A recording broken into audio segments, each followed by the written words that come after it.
Express वेवर जीवाशी खेळ, पंक्चर टायरवर धावणारी हिरकणी एसटी, कचाकच भरलेली बस, प्रवाशांचा जीव धोक्यात.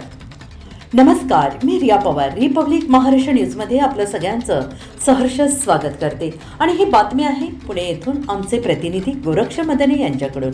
पाहूया सविस्तर. लोणावळा खोपोली मार्गावरील धक्कादायक प्रकार, मोटर वाहन कायद्यानुसार धोकादायक ड्रायव्हिंगचा गुन्हा दाखल होण्याची शक्यता.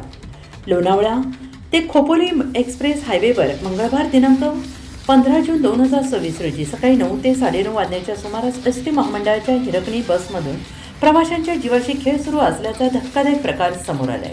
MH14AK0330 क्रमांकाची हिरकणी बसचा मागील डावा टायर पूर्णपणे पंक्चर फ्लॅट असूनही चालक भरधाव वेगानं वाहन चालवत होता. बसमध्ये प्रवासी क्षमतेपेक्षा जास्त म्हणजे कचाकच गर्दी होती. एक्सप्रेस हायवेसारख्या 100+ स्पीडच्या रस्त्यावर पंक्चर टायरवर बस चालवणं म्हणजे मोठ्या अपघाताला आमंत्रण असल्यासारखंच आहे, असं प्रवाशांचं म्हणणं आहे. RTO नियमांचा सर्रास भंग. 1. मोटार वाहन कायदा कलम 184 धोकादायक पद्धतीने वाहन चालवणे, शिक्षा 6 महिने तुरुंगवास प्लस 5,000 रुपये दंड प्लस लायसन्स 3 महिने निलंबन. 2. CMVR नियम 100+ कलम 192 अयोग्य अवस्थेतील वाहन चालवणे, शिक्षा 10,000 रुपयांपर्यंत दंड.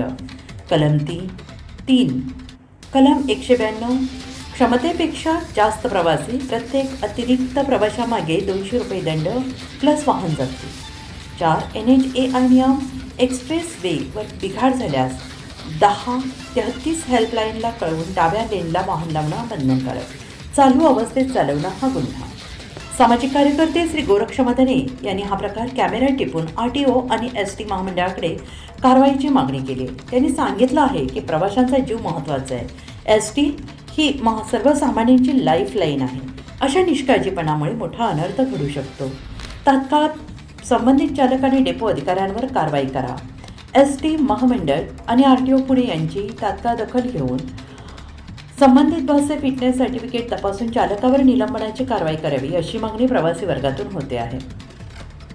बातम्यांचे असेच नवनवीन अपडेट्स पाहण्यासाठी पाहत राहा रिपब्लिक महाराष्ट्र न्यूज लाईव्ह.